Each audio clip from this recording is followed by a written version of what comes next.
Viral video mobil ambulans membawa pasien sakit tertahan karena rombongan mobil Presiden Jokowi hendak lewat.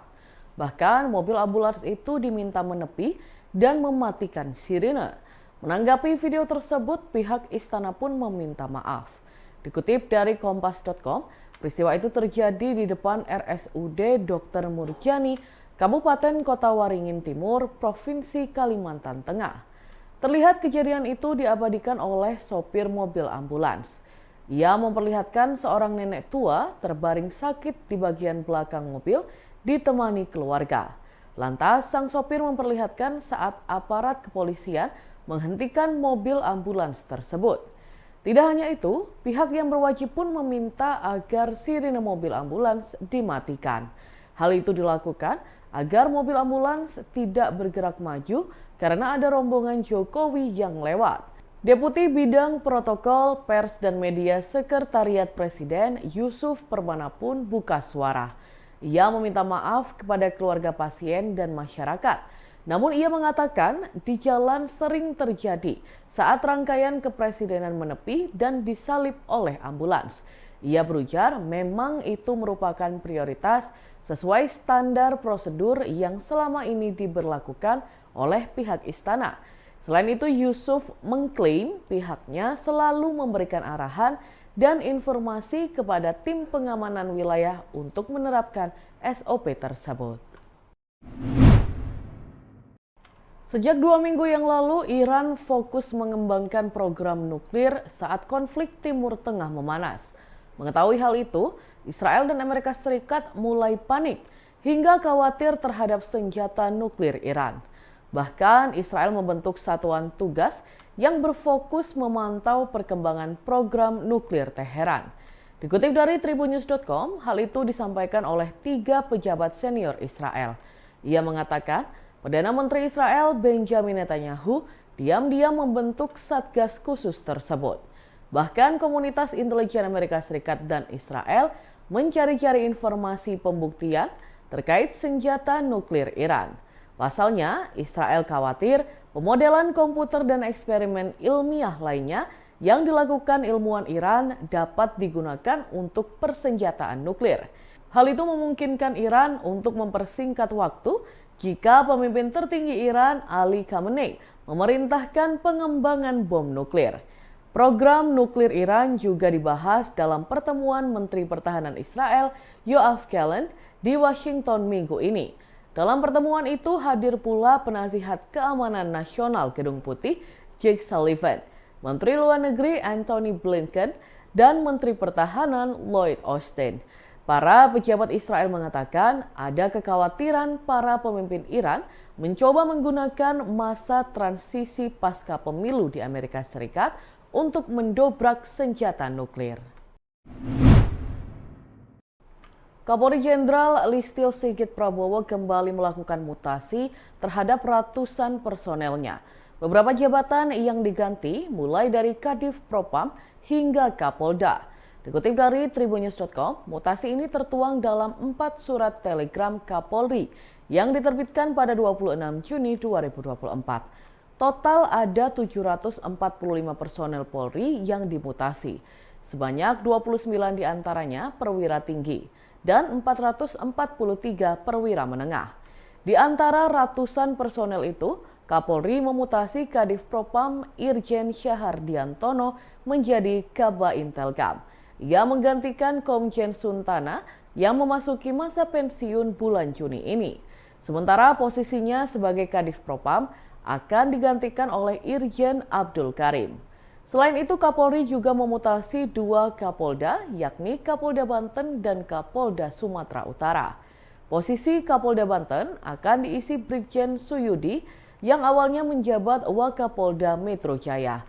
Kemudian Brigjen Wisnu Hermawan yang sebelumnya menjabat Dirtipideksus Barreskrim Polri kini ditunjuk sebagai Kapolda Sumut.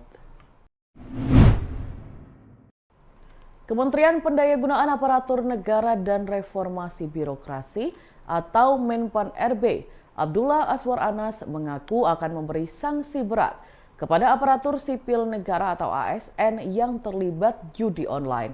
Hal itu ditegaskan Menpan RB setelah peresmian Mall Pelayanan Publik Ngawi pada Kamis 27 Juni 2024.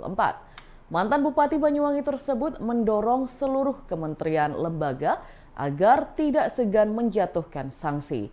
Ia menyebut arahannya sudah jelas dan sistematis.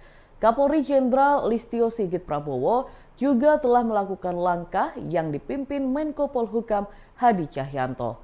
Sebagaimana diketahui, pemerintah pusat membentuk satuan tugas atau satgas khusus dalam pemberantasan judi online. Menpan RB pun berjanji akan menelusuri temuan dari PPTAK guna memastikan tidak ada ASN yang terlibat judi online. Sebelumnya, Menkominfo Budi Ari Setiadi mengungkapkan sejumlah pegawai di kementeriannya ketahuan bermain judi online. Ia pun berjanji akan segera mengumumkan siapa saja pegawai yang melakukan kegiatan terlarang tersebut. Dalam Tribunnews berikut kita simak bersama wawancara dengan Menpan RB Abdullah Aswar Anas. Pak, tadi disampaikan oleh Bapak dalam pengarahan tentang ASN, Pak, sesuai dengan arahan Presiden yang saat ini memang sedang galakan, yaitu judi online, Pak. DPR sudah membongkar, Kapolri juga sudah membongkar saja masing-masing. Dengan ASN sendiri dan kemudian Bapak tentang hal itu gimana, Pak? Oh ya, saya kira arahan Presiden sudah jelas ya, judi online akan ditindak secara tegas dan sistematis. Pak Kapolri telah melakukan langkah-langkah dipimpin oleh Pak Menko Polhukam untuk mengambil langkah-langkah tegas dan sistematis. Dan Kemenpan RB akan memberikan sanksi tegas untuk mendorong kepada seluruh kementerian lembaga bagi mereka yang terlibat di judi online. Polres Kediri menetapkan 2 tersangka atas kasus dugaan penganiayaan terhadap balita 3 tahun Fazia Taskia yang jasadnya dikubur di samping rumah Dusun Babaan, Desa Tugurejo, Kecamatan Ngasem, Kabupaten Kediri. 2 tersangka tersebut adalah ibu kandung korban, Novita Anggraini, 26 tahun, dan ayah sambung korban, Mian Taskin Muhammad Yahya, 23 tahun. Keduanya telah diamankan bersamaan dengan terungkapnya kematian korban pada Selasa 25 Juni 2024 lalu.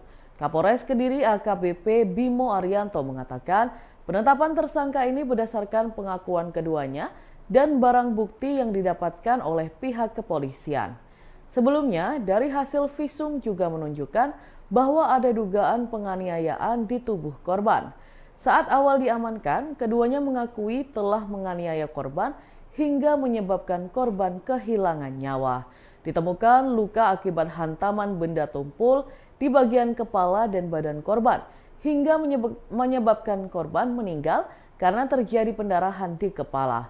AKBP Bimo menjelaskan penganiayaan terjadi beberapa kali, tidak hanya saat hari kejadian.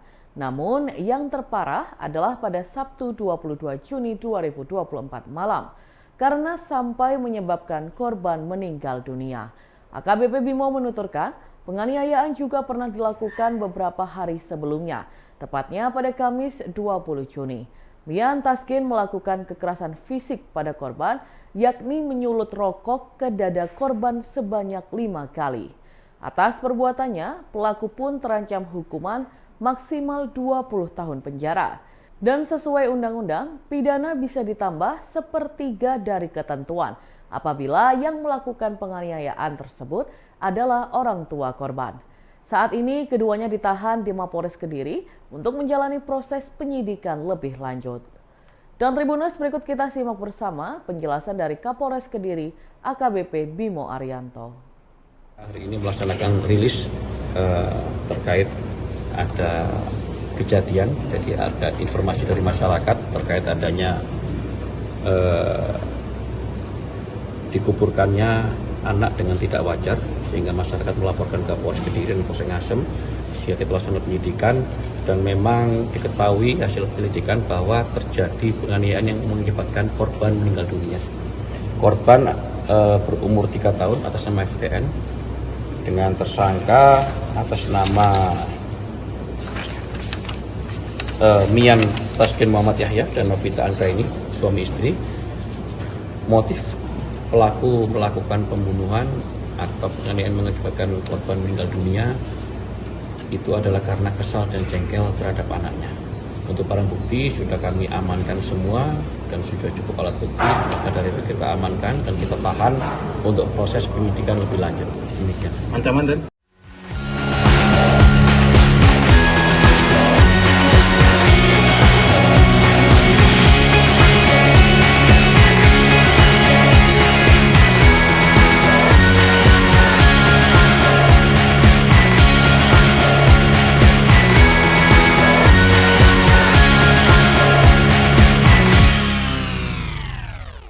Download Tribun X sekarang, menghadirkan lokal menjadi Indonesia.